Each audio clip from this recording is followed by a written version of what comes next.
le mois d'octobre. Bonjour à tous et à toutes. Ce magnifique mois qui est rempli de couleurs, qui est rempli de vie, parce que nous faisons la moisson et que nous faisons aussi nos réserves et que nous avons une occasion pour rendre grâce à Dieu pour tout ce qu'il nous a donné. Et nous avons beaucoup à rendre grâce au Seigneur. Que nous sommes toujours vivants, que nous pouvons faire l'expérience de la joie dans nos familles et dans notre vie. Mois d'octobre, mois du rosaire.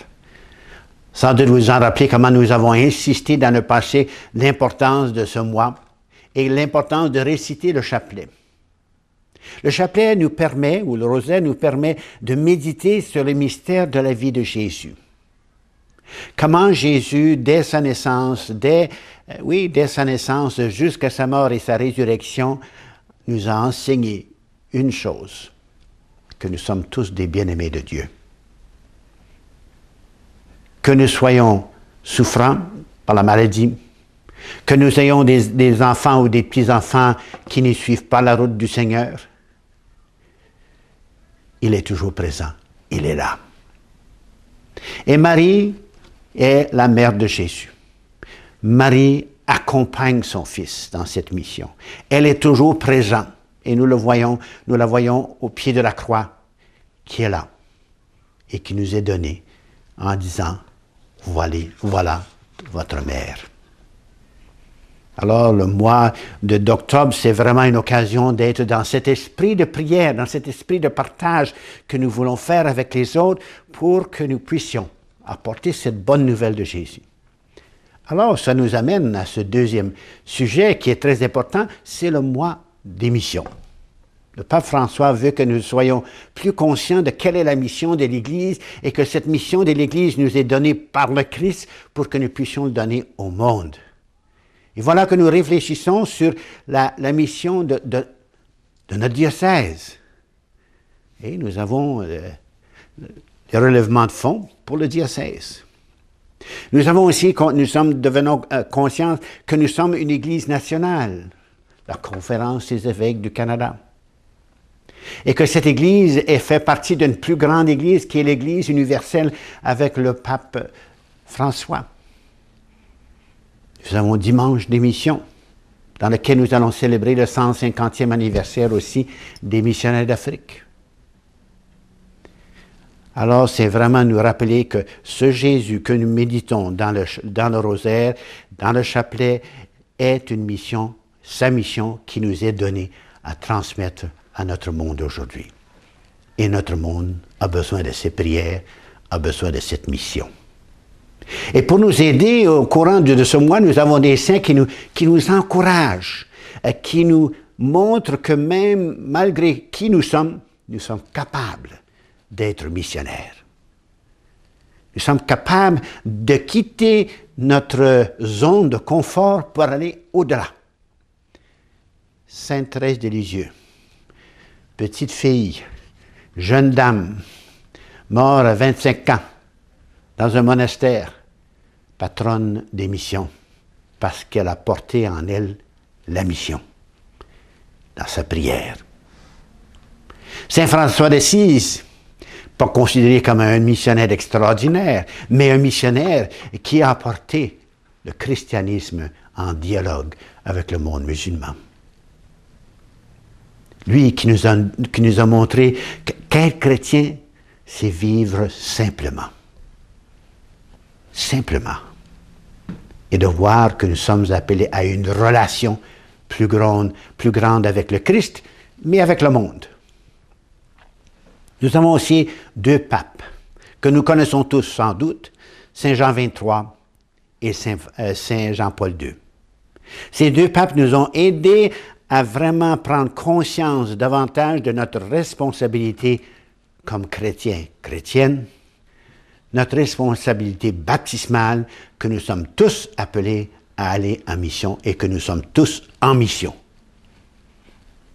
Le christianisme n'est pas fait pour que je me renferme sur moi-même pour prier seulement moi-même. Non, je suis invité à faire partie d'une communauté qui est l'église ou la paroisse où vous êtes et de répandre cette paroisse aux frontières du monde. Et d'être prêt à encourager ceux qui quittent leur pays pour aller en mission étrangère. C'est ça la mission. C'est d'aller vers les autres. C'est de dépasser nos lignes et nos lieux et zones de confort. Alors ces deux papes ont certainement nous ont aidés à faire cette réflexion, à faire ce cheminement. Et Saint Jean-Paul II, avec son document Redemptor Missio, nous a donné à clarifier davantage quelle était notre mission. Aussi, nous avons pendant ce mois la fête de Saint-Marguerite-du-Ville, les Sœurs Grises de Montréal, qui sont venues dans l'Ouest canadien dans les milieux du 19e siècle, en 1844. Ils sont venus dans l'Ouest canadien pour apporter la bonne nouvelle, pour prendre soin des pauvres, malades, pour les enseigner, pour les aider à grandir dans la foi. Et nous savons qu'ils sont venus dans le Saskatchewan et jusqu'à Île-à-la-Crosse et ont commencé ici par leur service qu'ils ont donné pour la santé des gens, des hôpitaux, des centres pour les personnes âgées. Une mission d'aller au-delà d'elles-mêmes. Et nous avons aussi même Marie-Rose du Rocher, la fondatrice des Sœurs des Saint-Nom de Jésus de Marie, et qui a commencé à promouvoir la femme, à promouvoir le bien de la femme dans l'Église et dans la société. Et elle a porté beaucoup dans le domaine de l'éducation et de l'instruction des personnes. Alors, comme vous voyez, le mois d'octobre est rempli de belles choses, de belles personnes, de bonnes personnes, de belles personnes même, et qui continuent à nous inviter à aller sortir de nous-mêmes. Et que c'est possible. Eux, ils l'ont fait. Marguerite-du-Ville, une veuve qui a perdu son mari, qui a dû payer toutes les dépenses de son mari avant de commencer et de prendre soin des pauvres, des démunis. On peut le faire. Nous sommes tous appelés à le faire. Notre âge ne dit pas que nous pouvons sourire ou ne pas. Notre âge nous permet de sourire. Notre âge nous permet de donner la joie. Notre âge nous permet d'aimer. Notre âge nous permet de pardonner. Notre âge nous permet d'être des signes de vie de Jésus-Christ, vie de Jésus-Christ vivant dans notre société d'aujourd'hui.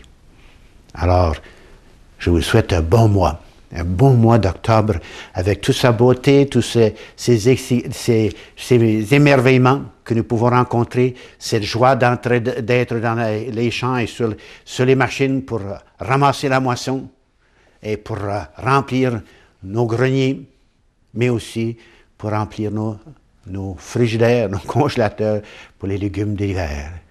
Un temps de nous préparer pour cet hiver qui vient en étant une mission aux autres, la mission de Jésus-Christ.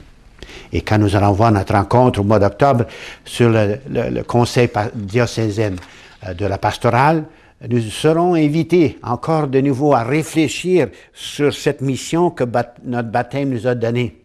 Notre baptême nous a permis d'être chrétiens, mais notre baptême nous envoie à une mission qui est la mission de Jésus-Christ.